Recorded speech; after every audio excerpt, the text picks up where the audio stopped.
Bonjour et bienvenue pour cette nouvelle vidéo de déballage de packs, de boîtes plutôt, pour Horror Arkham le JCE. Cette semaine on commence la boîte investigateur du cycle aux confins de la Terre. Voilà, et donc dans cette vidéo on va voir le premier investigateur, la gardienne Daniela Reyes. Alors, là on est début décembre, j'enregistre les vidéos pour les diffuser début janvier, donc pour le moment les nouvelles cartes sont en anglais, donc voilà, on va faire avec les cartes en anglais. J'ai mes cartes en français mais pas sous la main au moment où j'enregistre, donc je vais essayer de traduire sans me tromper. Alors, donc dans cette vidéo, je parlerai uniquement de l'investigatrice. Et dans cette vidéo et les 4 autres qui suivront cette semaine, j'ai essayé d'adopter la même structure. D'abord, je parle de l'investigateur. Puis, je parle des cartes qui vont servir au rôle indice ou gestion des ennemis qui me semble être le moins approprié à l'investigateur. Donc je commence par ce qu'on fera probablement le moins, puis je passe au rôle qui sera probablement prédominant.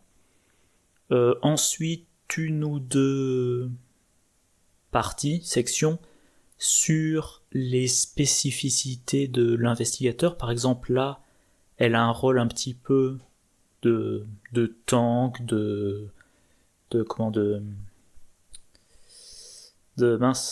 bodyguard, le mot m'échappe là, de garde du corps, voilà. Puis ensuite, vu la façon dont on construit les decks sur les cartes pour lesquelles on sera limité, puis ensuite une section sur les cartes manquantes, les cartes qu'on aurait aimé jouer avec l'investigateur, et finalement dans certains cas une comparaison avec une comparaison rapide avec les investigateurs qui existaient déjà et qui pouvaient remplir le même rôle.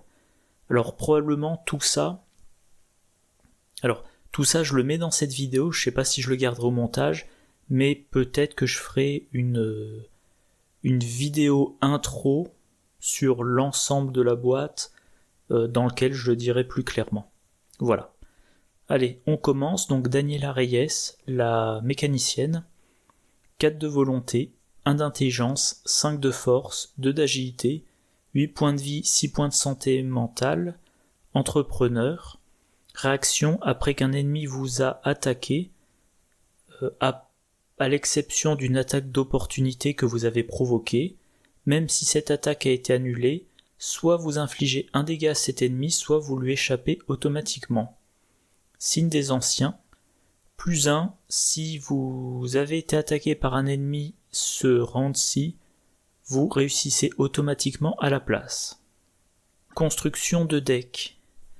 Deck de 30 cartes, carte gardien de niveau 0, carte survivant de niveau 1 à 5, carte neutre de niveau 0 à 5 et jusqu'à 5 autres cartes survivantes de niveau 0. Et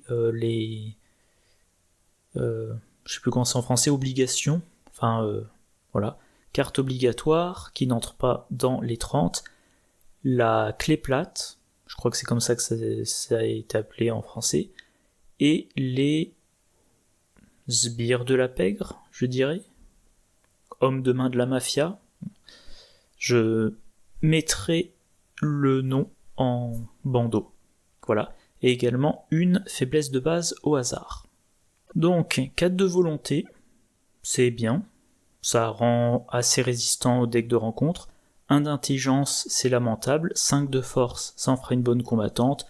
Et 2 d'agilité, on n'essaiera pas de faire des évasions. 8 points de vie, 6 points de santé mentale, ok. Et sa particularité, c'est que après une attaque d'un ennemi, alors, à l'exception d'une attaque d'opportunité que vous avez provoquée, à moins que j'ai raté quelque chose, enfin, c'est une attaque d'opportunité que vous avez provoquée. Par contre, sa réaction marche si c'est une attaque d'opportunité provoquée par quelqu'un d'autre. Donc moi, ce que je comprends, imaginons que Daniela Reyes est engagée avec un ennemi massif, qu'un autre investigateur est engagé avec cet ennemi massif, mettons, je sais pas, Daisy Walker. Daisy sort du lieu, donc elle se prend une attaque d'opportunité, dont, comme l'ennemi est massif, Daniela Reyes se prend également une attaque d'opportunité, mais comme ce n'est pas elle qui l'a provoqué, sa réaction marche. Bref, la réaction après l'attaque de l'ennemi, même si l'attaque a été annulée, par exemple avec esquive, soit vous infligez un dégât à l'ennemi, soit vous lui échappez automatiquement. Alors, un dégât à l'ennemi, ça va pas faire grand chose, surtout dans le cas de l'ennemi massif. Par contre, échapper automatiquement à un ennemi, c'est très bon. Donc Daniela Reyes, éventuellement, elle va pouvoir choisir de faire une action qui va déclencher une attaque. Non, je reprends. Donc Daniela Reyes, éventuellement, elle va laisser des ennemis l'attaquer. Comme c'est pas il faut pas que ça soit une attaque d'opportunité qu'elle provoque, a priori ça sera la plupart du temps une attaque pendant la phase des ennemis. Et ça va lui permettre d'infliger un dégât ou d'échapper à l'ennemi. Si c'est pendant la phase des ennemis et qu'elle choisit l'évasion, après la phase des ennemis, il y a la phase d'entretien et l'ennemi se redresse. Donc c'est pas un bon choix. Par contre, infliger un dégât, ça peut achever un ennemi. Un ennemi qui a 3 points de vie, pendant son tour on lui inflige 2 dégâts, on n'essaie pas de lui infliger le dernier dégât, et face des ennemis, il attaque Daniela Reyes, elle utilise sa capacité, et elle l'achève. Le signe des anciens, mine de rien, ça donne une réussite automatique, à la condition qu'elle ait été attaquée par un ennemi depuis le début du round. Donc ça ne sera pas le cas pendant la phase de mythe, mais à partir de la phase d'investigation, il lui suffira de provoquer une attaque. Voilà. Donc elle est bonne en combat et visiblement on a un investigateur qui va devoir accepter de se prendre des attaques. Alors la construction, c'est un petit peu particulier, c'est le cas de tous les investigateurs. C'est-à-dire que c'est un investigateur gardien, mais elle a accès uniquement aux cartes gardiens de niveau 0. Par contre, en gagnant de l'XP, elle va acheter des cartes survivants de niveau 1 à 5. Ou des cartes neutres, elle va pouvoir commencer son deck avec des cartes neutres de niveau 0, et elle va pouvoir acheter des cartes neutres de niveau 1 à 5. Par contre, quand elle commence son deck de niveau 0, elle n'a droit qu'à 5 cartes survivants de niveau 0. Donc en début de campagne, elle va avoir maximum 5 cartes survivants de niveau 0, et le reste ça sera gardien ou neutre, et en gagnant de l'XP elle pourra pas prendre des cartes gardiens de niveau 1 ou plus, mais elle pourra prendre des cartes survivants de niveau 1 ou plus, et des cartes neutres de niveau 1 ou plus. Donc on va avoir un gardien qui vire survivant. Sa carte signature, donc de mémoire, c'est la clé plate. Un soutien qui coûte 2 icônes de force, un icône libre, ça occupe un emplacement de main, trait, objet, outil et corps à corps. Deck de Daniela Reyes uniquement. Action rapide, inclinez la clé plate, choisissez un ennemi dans votre lieu, cet ennemi vous attaque. Action, combattre. Utilisez cette capacité seulement contre un ennemi qui vous a attaqué depuis la fin de votre dernier tour. Vous gagnez plus de force pour cette attaque et vous infligez plus un dégât pour cette attaque. Alors, donc, l'action rapide fait attaquer un ennemi. Qu'est-ce que ça a comme conséquence ? Ça va déclencher la réaction de Daniela Reyes. Elle utilise sa clé pour faire attaquer l'ennemi, et ensuite elle va, en action rapide, En réaction, elle peut lui infliger un dégât, si par exemple l'ennemi en question c'est un rat, ou lui échapper automatiquement si c'est un ennemi plus costaud. Alors il faut incliner la clé, donc elle va pas pouvoir faire ça sur plusieurs ennemis dans son lieu, mais sur un. Autre effet, si elle a... se faire attaquer lui permet d'avoir la réussite automatique grâce à son signe des anciens. Et en plus de ça, tout à l'heure, ça invalide ce que j'ai dit tout à l'heure, à savoir que c'est une action rapide, il n'y a pas marqué pendant votre tour, donc vous pouvez éventuellement, pendant la phase de mythe, vous piochez votre carte, la carte c'est, mettons, reste pourrissant. Vous entrez dans la séquence des tests. Dans la séquence des tests, il y a une fenêtre d'action rapide. Comme il n'y a pas précisé que cette action doit être faite pendant votre tour, je pense que vous pouvez l'utiliser à ce moment-là. Donc pendant que vous résolvez reste pourrissant, vous utilisez la clé, cette action rapide de la clé, pour vous faire attaquer. Et maintenant, si quand vous piochez le pion, c'est le signe des anciens, comme vous avez été attaqué, vous avez une réussite automatique. Alors, un truc que je n'avais pas prévu, grâce à la clé, vous vous faites attaquer. En vous faisant attaquer, vous activez, on va dire, l'effet de réussite automatique du signe des anciens. Or, les signes des anciens, ça peut se provoquer avec bénédiction d'Isis du cycle précédent, voilà. Quand un deuxième pion béni est révélé lors d'un même test de compétence dans votre lieu, inclinez la bénédiction d'Isis, annulez ce pion et traitez-le comme un pion signe des anciens à la place. Renvoyez ces deux pions dans la réserve du chaos après la fin du test. Et c'était utilisé notamment dans des decks Père Mathéo. On met beaucoup de pions bénis dans le sac du chaos, on se débrouille pour... quand on en pioche un, on utilise la faveur du soleil pour piocher le deuxième. Grâce à bénédiction d'Isis, on considère que c'est un signe des anciens. Et le signe des anciens de Père Mathéo, c'est une réussite automatique. Et là, on pourra essayer de faire quelque chose de similaire avec Daniela Reyes. On peut faire un deck Daniela Reyes béni, essayer, pour avoir la réussite automatique. Bon, le problème, c'est qu'elle a moins d'effet de manipulation des pions que Père Mathéo. Voilà. Bon, ça c'est un petit aparté que je développerai pas plus parce que j'avais pas préparé. Alors sa faiblesse, donc je sais plus comment ça s'appelle, homme de main de la mafia, je crois. C'est un ennemi qui a 3 de valeur de combat, qui a 3 points de vie, 3 de valeur d'évasion, trait humanoïde et criminel, chasseur, proie, Daniela Reyes uniquement.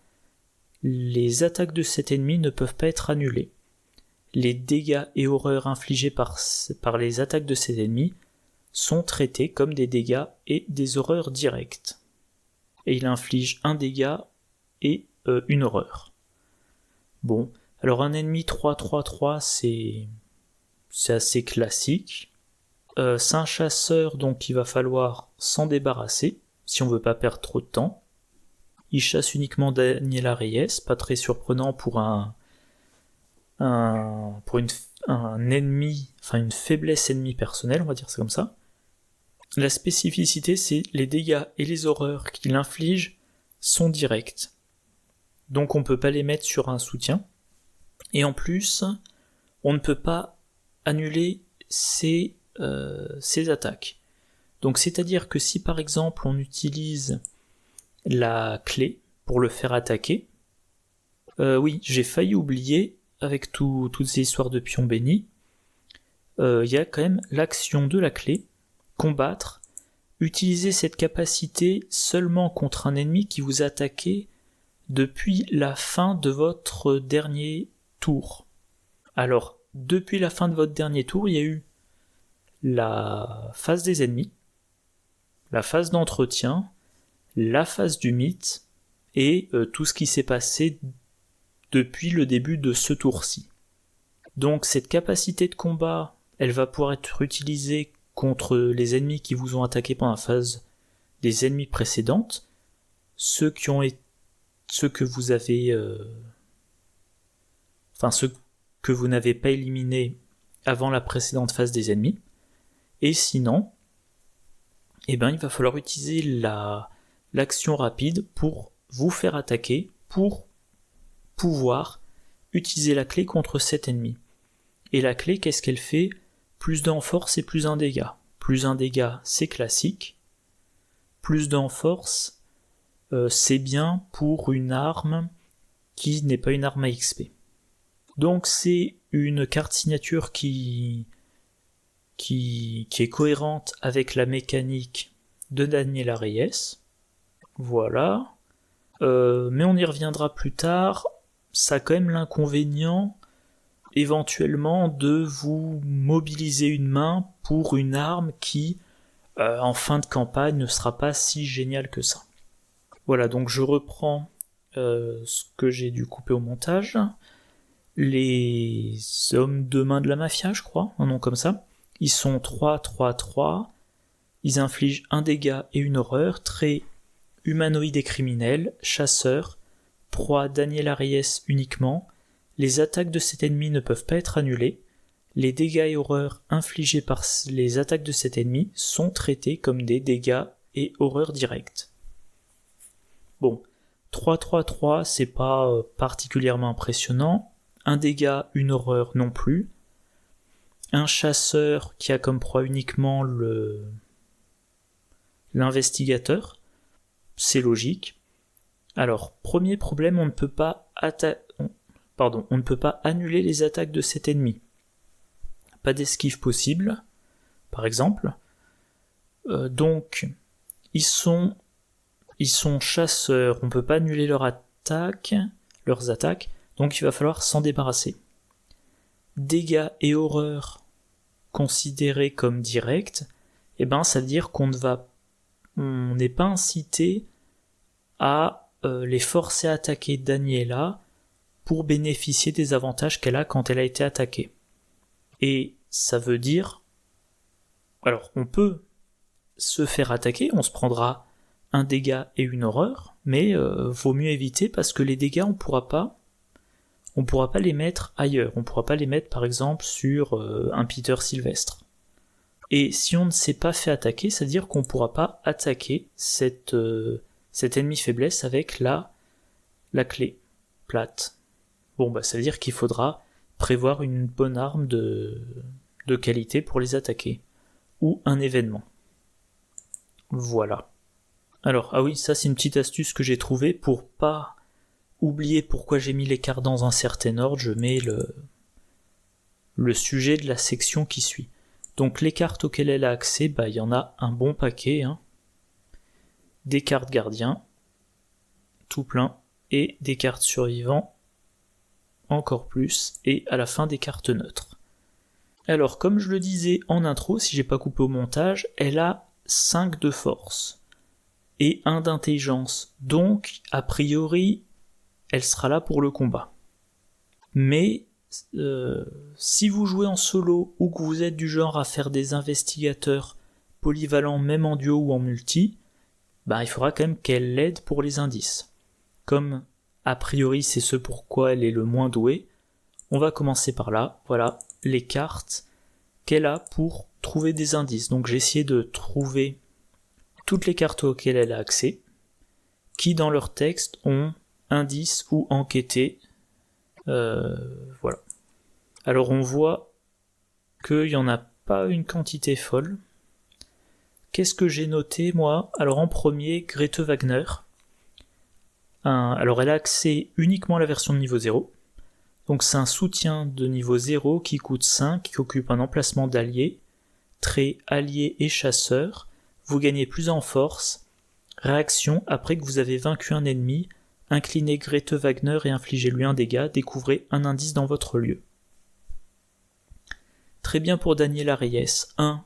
Elle a un bonus en force, ça la fait passer à 6.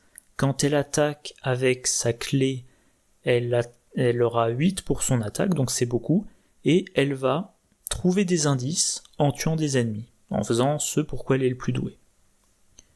On a le classique preuve. Ça c'est la version de niveau 0, de toute façon elle n'a pas accès à l'autre. Donc événement qui coûte 1, trait perspicacité, rapide, à jouer après que vous avez vaincu un ennemi, découvre un indice dans votre lieu. Même chose, elle est douée pour vaincre les ennemis, et elle va trouver un indice en ayant vaincu un ennemi. Scène de crime, ça coûte 2, perspicacité audacieux, à jouer uniquement lors de votre première action, découvre un indice dans votre lieu, 2 indices à la place s'il y a un ennemi dans ce lieu. Cette action ne provoque pas d'attaque d'opportunité. Donc un classique pour les gardiens qui sont pas très doués en combat. Pour 2, un indice ou éventuellement 2 indices. Et en plus pour Daniela Reyes c'est particulièrement intéressant parce que vous allez probablement laisser des ennemis survivre à vos tours. Donc mettons qu'au premier round non, mauvais exemple. Bon, mettons qu'à un round, vous êtes engagé avec un ennemi. Dans votre main, vous avez scène de crime. Vous allez peut-être laisser cet ennemi survivre à la fin, survivre à votre tour. Pendant la phase des ennemis, il vous attaque. Phase de mythe suivante, vous piochez une carte, peu importe ce que c'est. Première action, vous jouez scène de crime et vous avez 2 indices grâce à cet ennemi que vous avez laissé en jeu dans votre lieu le tour précédent. Et comme il vous a attaqué, maintenant vous pouvez l'attaquer avec la clé. On a également, alors c'est pas directement des indices mais en chasse, voilà un événement qui coûte 1, rapide, à jouer quand vous devriez piocher une carte rencontre lors de la phase du mythe. À la place, cherche un ennemi parmi les 9 cartes du dessus du deck, rencontre, générez-le engagé avec vous, au lieu de son lieu de génération normal, et mélangez le deck rencontre. Si vous ne pouvez pas, piochez la carte du dessus du deck rencontre. Donc vous allez volontairement vous mettre un ennemi en jeu engagé avec vous, et ça va vous permettre soit vous gagnez un indice en le vainquant grâce à Grete Wagner, soit grâce à preuve, ou les deux, et si vous le vainquez pas en un tour, bon là quand même ça serait... vous le mettez en jeu engagé avec vous pendant la phase du mythe, donc si vous l'avez pas vaincu pendant votre tour, c'est que vos 3 actions ne vous auront pas permis de l'achever, ou que vous avez fait autre chose et donc vous êtes pris des attaques d'opportunité, bon, mais en tout cas, s'il est toujours là à votre tour suivant, vous pouvez jouer scène de crime. Et enfin, regardez ce que j'ai trouvé de niveau 2. Alors là, j'ai mis la version de niveau 2 parce que la version de niveau 0, ça occupera un de ces 5 emplacements de cartes survivantes de niveau 0. Donc pareil, un classique. Vous dépensez de ressources, après avoir échoué un test de compétence avec une différence de 3 ou moins pendant que vous enquêtiez, découvrez un total de 2 indices parmi ceux de votre lieu et ceux des lieux connexes. Alors, pour rappel, elle a 1 d'intelligence. Si elle a un gros modificateur négatif, elle descend au plus à 0. Elle peut pas descendre en valeur de compétence négative. Du coup, si elle est ramenée à une valeur de compétence modifiée de 0 et que le lieu a une valeur occulte de 3 ou moins, elle a échoué de 3 ou moins et elle peut jouer cette carte. Voilà. Donc, elle est nulle en enquête, elle va probablement rater toutes ses enquêtes et cette carte-là va lui permettre de gagner des indices, même en ratant ses enquêtes. Passons maintenant au cœur du deck, à l'utilisation la plus probable, le combat. Donc un paquet de cartes, gardien, survivant et un peu de neutre. Donc comme d'habitude, j'ai pas passé toutes les cartes en revue, j'ai cherché les cartes qui dans leur texte ont combattre ou dégâts. Bien évidemment, la clé, sa carte signature, dont j'ai déjà parlé en détail, une carte efficace pour le combat, mais qui a un inconvénient, ça occupe un emplacement de main. Du coup, il est probable qu'on sorte la bandoulière, sachant qu'on a accès uniquement à la bandoulière de niveau 0. Donc bandoulière, soutien qui coûte 2, qui occupe un emplacement de corps, trait objet, 1 point de vie. Vous avez un emplacement de main supplémentaire qui ne peut être utilisé que pour contenir un soutien arme. Donc grâce à la bandoulière, vous avez un emplacement de main qui va contenir la clé, et ça vous laisse toujours vos 2 autres mains pour d'autres armes. On a le classique 45 automatique de niveau 0, elle n'a pas accès à la version niveau 2, bon je vais pas le détailler. Alice Luxley, alors, un soutien qui coûte 4, qui occupe un emplacement d'allié, trait allié détective et police, vous gagnez plus en intelligence. Réaction, après que vous avez découvert un indice, inclinez Alice Luxley, infligez un dégât à un ennemi dans votre lieu. Bon, alors, et elle a 2 points de vie et 2 points de santé mentale. Alors le plus 1 d'intelligence, ça va l'amener seulement à 2, donc c'est négligeable.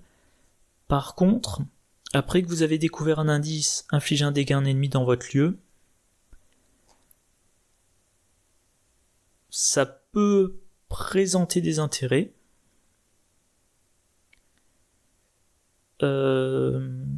C'est-à-dire que comme elle a des effets de gain d'indices qui nécessitent... Enfin, comme elle a des effets de gain d'indices qui vont nécessiter des ennemis, par exemple scène de crime, je reprends. Une de ces façons de gagner des indices, ça va être scène de crime. Scène de crime, vous le jouez idéalement quand il y a un ennemi dans votre lieu. Donc vous jouez scène de crime, vous prenez un indice, enfin vous prenez 2 indices vu qu'il y a un ennemi. Comme vous avez découvert un indice, vous inclinez Alice Luxley, vous infligez un dégât à l'ennemi. Si l'ennemi c'est par exemple un rat, ça y est, il est vaincu. Et vous n'avez pas eu à effectuer d'action pour combattre cet ennemi. Autre chose, Daniela Reyes, elle a tendance à laisser des ennemis. J'en ai parlé un peu avant. Comme elle a un rôle un peu tant garde du corps, il est possible qu'on la joue en multijoueur, donc à 3 ou 4 investigateurs. Dans ce cas-là, il est possible qu'assez fréquemment on ait 2 ennemis dans le même lieu. Du coup, on peut être tenté de faire une action pour prendre un indice. Comment formuler ça ? On laisse des ennemis. On va effectuer une action pour prendre l'indice. Du coup, on se fait attaquer, que je dise pas de bêtises. Non, je couperai un petit peu. Donc, autre chose, vous avez la possibilité, si vous êtes engagé, enfin, s'il y a plusieurs ennemis dans votre lieu, par exemple, première action, vous jouez scène de crime, vous prenez 2 indices, grâce à Alice Luxley, vous infligez un dégât à un ennemi dans votre lieu. Voilà. Ensuite, vous utilisez la clé, vous forcez cet ennemi à vous attaquer. Puis, grâce à la capacité de Daniela, comme un ennemi vous a attaqué, vous pouvez lui infliger un dégât. Et à ce stade-là, que je retrouve où j'en suis, voilà. À ce stade-là, vous avez eu le dégât automatique d'Alice Luxley, le dégât automatique de Daniela Reyes. Donc vous avez infligé 2 dégâts automatiques à l'ennemi. Et vous pouvez éventuellement l'attaquer avec la clé. Si vous réussissez, vous lui infligez 2 dégâts. Donc encore une fois, du gain d'action sur les dégâts infligés. Mais à côté de ça, il faut accepter de se prendre dégâts et horreur de l'attaque. Carte suivante, le chien de garde. Donc un grand classique, je vais pas aussi le détailler, je ne vais pas non plus le détailler plutôt. L'intérêt, c'est que vous allez générer des attaques contre vous. Et quand vous faites attaquer, vous mettez un dégât sur le chien de garde, en réaction, vous infligez un dégât à l'ennemi attaquant. Même remarque que juste avant, vous vous faites attaquer, vous mettez un dégât sur le chien de garde, il inflige un dégât à l'ennemi attaquant. Vous utilisez la capacité de Daniela, vous mettez un dégât à l'ennemi attaquant. Et aucune des deux réactions n'est limitée. Donc imaginons, vous êtes en multijoueur, vous êtes engagé avec 3 ennemis, et le premier ennemi, vous le faites vous attaquer avec la clé, l'ennemi vous attaque, réaction de Daniela, vous lui mettez un dégât, vous attribuez un de ces dégâts au chien de garde, vous mettez un dégât à l'ennemi, puis vous forcez le deuxième ennemi à vous attaquer, d'une façon ou d'une autre, plus avec la clé vu qu'elle est inclinée. Le deuxième ennemi, pareil, vous lui infligez 2 dégâts automatiques en réaction, pareil pour le troisième ennemi. Alors le chien de garde est vaincu par le troisième dégât, mais vous avez au total réussi à infliger 6 dégâts sans test, à 3 ennemis différents. Et d'ailleurs, que je retrouve ça, je dis 3 ennemis, mais ça peut être 3 fois le même ennemi. À partir du moment qu'il y a 3 attaques, donc voilà, vous pouvez éventuellement faire 3 attaques par un ennemi pour lui infliger un total de 6 dégâts sans test. Ensuite se posera la question de comment provoquer plusieurs attaques pendant le tour. Bon, carte suivante, explosion de dynamite, le classique. Vous payez 5, 3 dégâts à chaque ennemi, à chaque investigateur dans le lieu, votre lieu connexe. Alors une carte qui, au passage, est maintenant dans la boîte de base révisée, Akina de niveau 3, un soutien survivant qui coûte 4, qui occupe un emplacement d'allié, trait allié, 1 point de vie, 4 points de santé mentale. Réaction, quand un ennemi vous attaque, inclinez Akina et infligez-lui une horreur. Au lieu de subir les dégâts de cet ennemi, infligez-les à n'importe quel ennemi dans votre lieu. Vous subissez toujours les horreurs infligées par cette attaque. Donc, dans le cas de Daniela, elle va pouvoir, par exemple, utiliser la clé pour forcer l'attaque de l'ennemi. Comme l'ennemi attaque, elle incline Akina. Elle inflige une horreur à Akina. Les dégâts de l'ennemi attaquant, elle les inflige à un ennemi attaquant, potentiellement lui-même. Et Daniela utilise sa capacité pour infliger un dégât à cet ennemi qui vient de l'attaquer. Donc la combinaison de la capacité d'Akina, de la réaction d'Akina, de la réaction de Daniela, fait que quand un ennemi attaque, il se prend les dégâts qu'il inflige plus 1. Bon, par contre, et vous ne vous prenez aucun dégât. Par contre, vous prenez quand même les horreurs, et il faut mettre une horreur sur Akina, qui donc ne pourra se servir que 4 fois si vous ne la soignez pas. Mais, alors autant un ennemi inflige rarement autant de dégâts que ses points de vie, autant tuer un ennemi en lui infligeant ses dégâts plus 1, ça doit être le cas assez fréquemment. Je n'ai pas vérifié.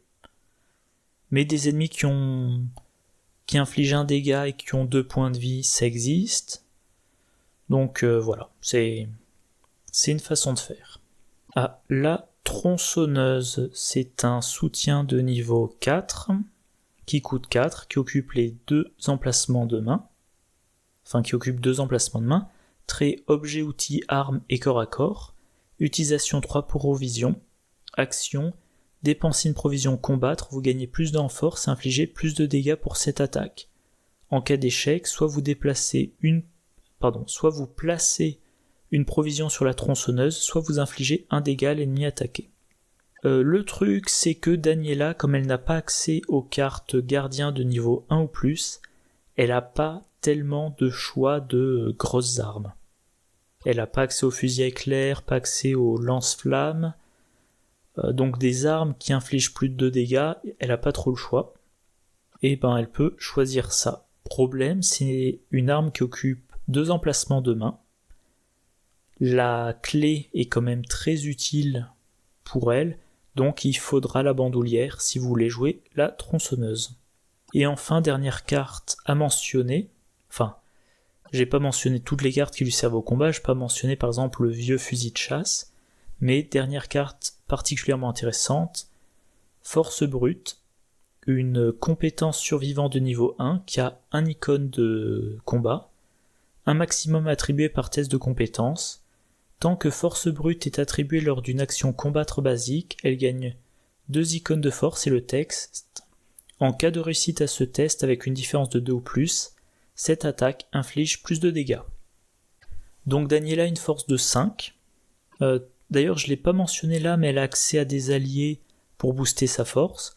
Le flic en patrouille de niveau 0, mais aussi Jessica Hyde, qui est de niveau 1.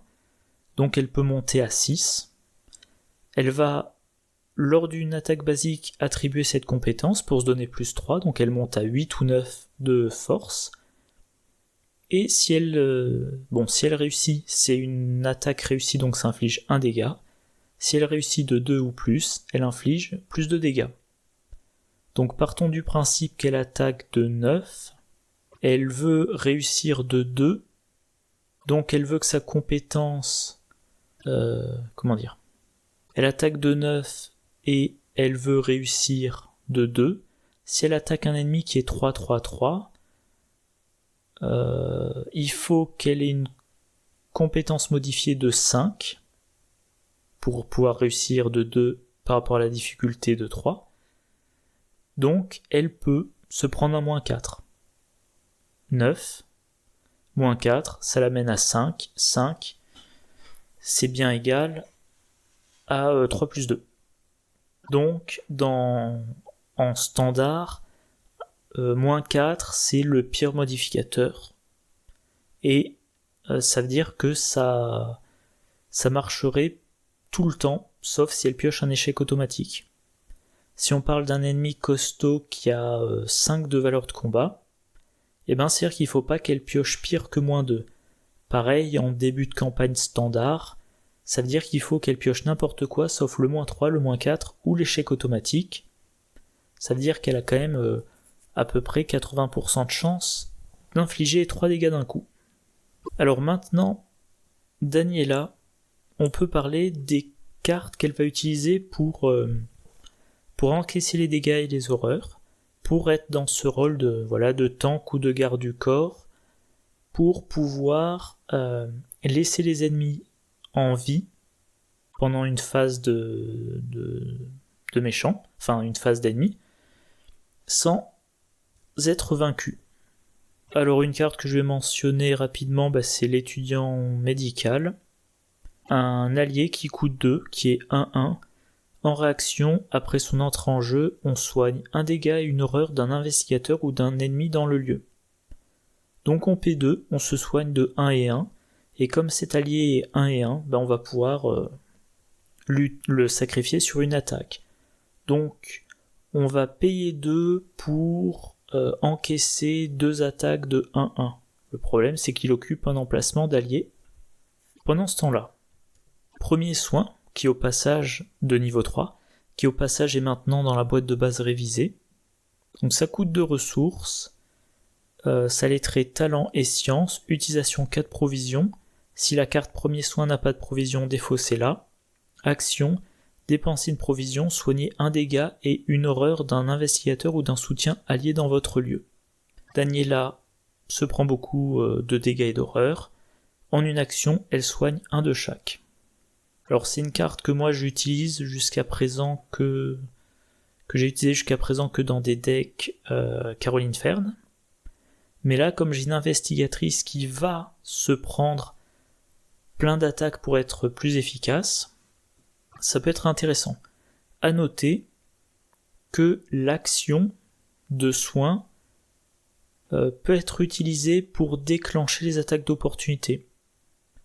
Vous êtes engagé avec un ennemi, vous dépensez l'action de premier soin, l'ennemi fait une attaque d'opportunité sur vous, vous infligez, enfin vous placez les dégâts et ou horreurs de l'attaque, puis vous résolvez le soin de premier soin, et ensuite vous pouvez dire, ben voilà, l'ennemi m'a attaqué, donc je peux l'attaquer avec la clé.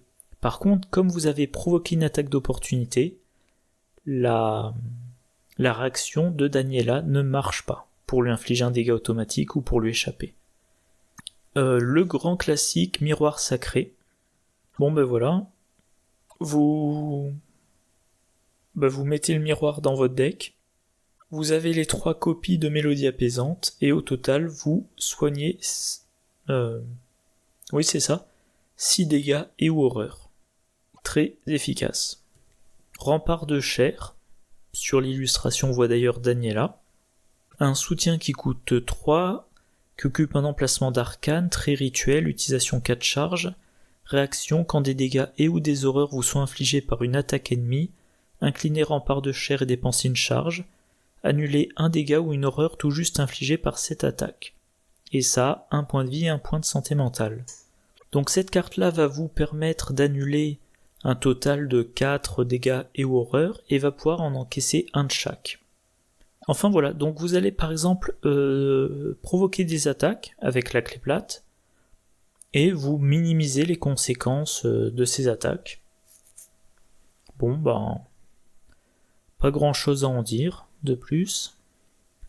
Détermination exemplaire, grand classique, un soutien qui coûte 3, qui peut encaisser 3 dégâts pour tous les investigateurs du lieu.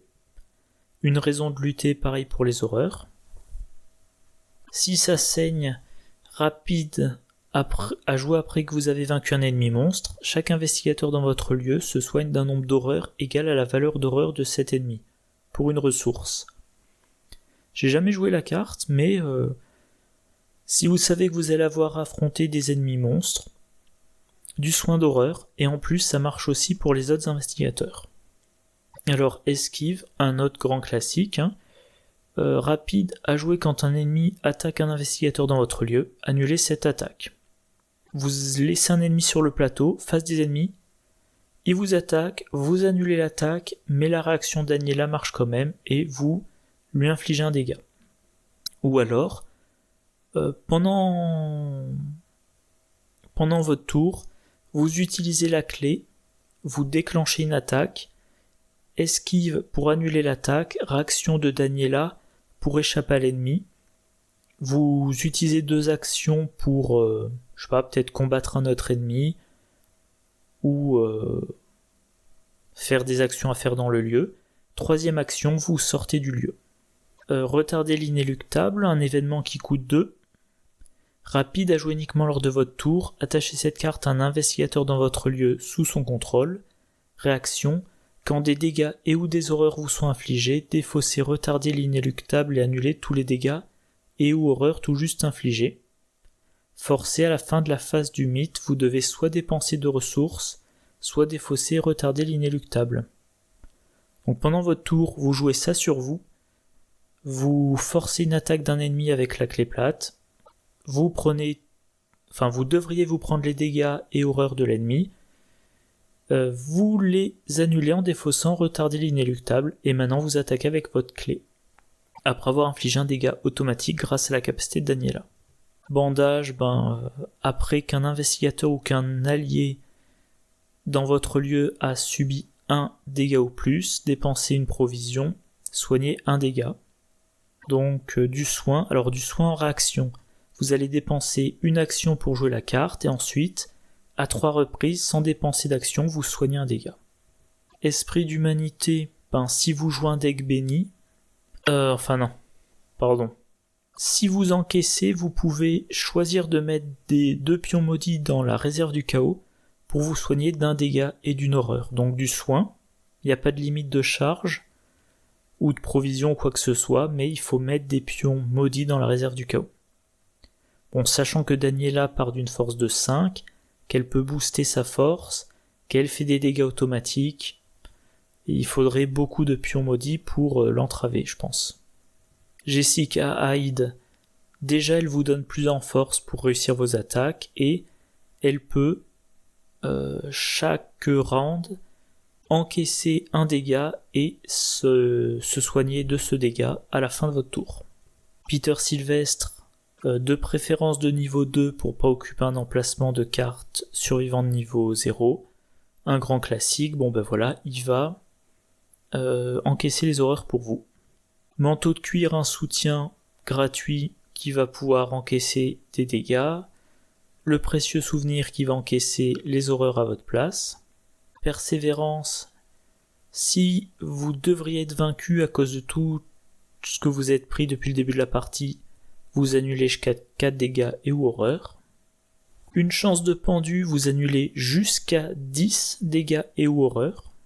Et enfin, dans cette optique d'être un tank, provocation, alors elle a accès uniquement au niveau 0. Vous payez 1 pendant votre tour et vous engagez n'importe quel nombre d'ennemis dans votre lieu. Donc voilà, vous captez tous les ennemis du lieu, vous en vainquez autant que possible, mais vu que votre rôle c'est de capter les ennemis, c'est pas trop gênant si vous n'arrivez pas à tout tuer pendant votre tour. Maintenant, comme je le disais au début, voyons voir les cartes qui sont limitées, c'est-à-dire les cartes qu'elle peut avoir au total en 5 exemplaires, les cartes survivantes de niveau 0. Il y a par exemple cacher son jeu. Si elle joue cacher son jeu, elle peut monter à une force de 6 avant l'utilisation d'une arme. Dans la logique cacher son jeu, il y a la hache d'incendie, une arme qui fait infliger un deuxième dégât quand on n'a pas de ressources, et qui, pour une ressource, fait gagner plus d'enforce pour l'attaque, jusqu'à un maximum de 3 fois par attaque. Donc, si vous jouez un deck Daniela cacher son jeu, 5 de base, plus 1 grâce à cacher son jeu, avec l'âge d'incendie elle inflige les dégâts 2 par 2, et si elle s'était gardée une ressource, elle peut se donner un plus 2 additionnel pour faire une attaque à force 8. Bien évidemment, Madame Labranche, dans un deck cacher son jeu, mais également, les cartes qui entrent dans cette limite, il y a le manteau de cuir, il y a la patte de lapin, toujours très intéressant chez Survivant. Regardez ce que j'ai trouvé, mais elle peut prendre la version améliorée. Chanceux, pareil, c'est très bien, mais de toute façon elle a accès à la version, aux 2 versions améliorées. Persévérance, là c'est plus gênant parce qu'il n'y a pas de version améliorée. Dégourdi, c'est quand même une carte très bien qui permet de récupérer, donc de rejouer une bonne carte survivant. Garder courage, c'est une bonne source de pioche et de ressources chez survivant, et partir perdant qui en plus combotte très bien avec garder courage. Voilà, donc là, 1, 2, 3, 4, 5, 6, 7, 8, 9, 10, 11. Ces 11 cartes peuvent être très intéressantes, mais au total, vous en avez le droit qu'à 5 exemplaires. Alors, là, j'ai pas fait de section les cartes qu'on aimerait avoir. On peut mentionner provocation de niveau 2 pour piocher une carte par ennemi engagé, voire provocation de niveau 3 pour, en plus de la carte piochée pour chaque ennemi engagé, un dégât infligé à chaque ennemi engagé. Ce qui, dans le cas de Daniela, aurait permis de dire, par exemple, j'engage 3 ennemis, à chacun de ces ennemis j'inflige un dégât, face des ennemis, chacun m'attaque, donc pour chacun j'inflige un dégât, et ça aurait fait 6 dégâts infligés au total sans test, mais elle n'y a pas accès. Du coup, il reste la dernière rubrique, voilà. Il y a 2 autres tanks. Avant la sortie de Daniela, il y en avait 2. Le premier, c'était William Yorick dans la boîte La Route de Carcossa. Il a que 4 de force. Mais voilà, sa réaction, après que vous avez vaincu un ennemi, jouez un soutien depuis votre pile de défausse, en payant son coût, limite d'une fois par round. Et son signe des anciens, plus 2 en cas de réussite, renvoyez une carte de votre pile de défausse dans votre main. La réaction de William Yorick lui permet notamment de rejouer les soutiens d'encaissement. Dans le deck William Yorick, vous mettez 2 fois manteau de cuir, 2 fois précieux souvenir. Quand vous pouvez, vous en mettez en jeu. Au fil des combats et des tests ratés sur les cartes traîtrises, William Yorick met les dégâts et les horreurs sur ses soutiens, qui finissent par être vaincus, et une fois que William Yorick a vaincu un ennemi, peut dire je rejoue le manteau de cuir depuis ma défausse pour 0. Donc ça fait qu'il encaisse vraiment bien. Daniela Reyes, elle va devoir dépenser des actions pour se soigner, ou elle va devoir dépenser des actions pour se soigner, ou dépenser des cartes pour annuler les attaques. Éventuellement, elle a bandage qui ne coûte d'action que pour être joué. Ensuite, c'est des réactions pour le soin. Mais William Yorick a quand même cette possibilité de récursion. Donc manteau de cuir ou précieux souvenir, ou même pourquoi pas le flic en patrouille de niveau 2. Le flic encaisse une horreur. Il est utilisé 3 fois pour faire des dégâts directs, enfin des dégâts sans test à des ennemis. Puis il encaisse une horreur, il est vaincu. Ennemi suivant, on le remet en jeu depuis la défausse. Donc voilà, William Yorick me semble être meilleur pour encaisser, alors que lui n'incite pas à provoquer des attaques ennemies. Et on avait également Tommy Muldoon dans la boîte Les Dévoreurs de Rêves, qui lui a la particularité que quand un soutien est vaincu, parce qu'il a encaissé, parce qu'il a subi trop de dégâts et ou d'horreur, il va gagner des ressources ou gagner des munitions pour son arme qui lui donne plus d'enforce et plus un dégât. Et son signe des anciens va lui permettre de redistribuer les dégâts et ou les horreurs entre lui et ses soutiens. Alors Tommy Muldoon, je le dis souvent, je suis pas trop fan parce que je trouve qu'à force de remélanger les cartes dans son deck, il pioche pas des masses de nouvelles cartes. Mais en tout cas, voilà, pour en revenir à Daniela Reyes, effectivement c'est original comme mécanique. On veut être attaqué pour infliger des dégâts ou éventuellement pour échapper aux ennemis. Vous pouvez, a priori, la jouer comme la jouer sur l'évasion. Bon, ça serait dommage vu qu'elle a quand même 5 de force, mais il y a des possibilités. Voilà. Alors moi, premier investigateur de ce cycle, et je suis pas enthousiasmé. Je dirais même que des 5, c'est... Alors sur les 5, il y en a 2 qui m'enthousiasment et 3 qui m'enthousiasment pas, et celle-là, elle fait partie elle fait partie de ceux qui m'enthousiasment pas, et elle est peut-être celle qui m'enthousiasme le moins. Bon voilà, c'est tout pour cette vidéo. J'espère qu'elle vous a plu.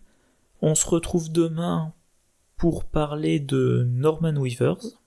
Et moi en attendant, je vous souhaite une bonne journée, une bonne soirée, de bonnes parties, et je vous dis à la prochaine. Au revoir.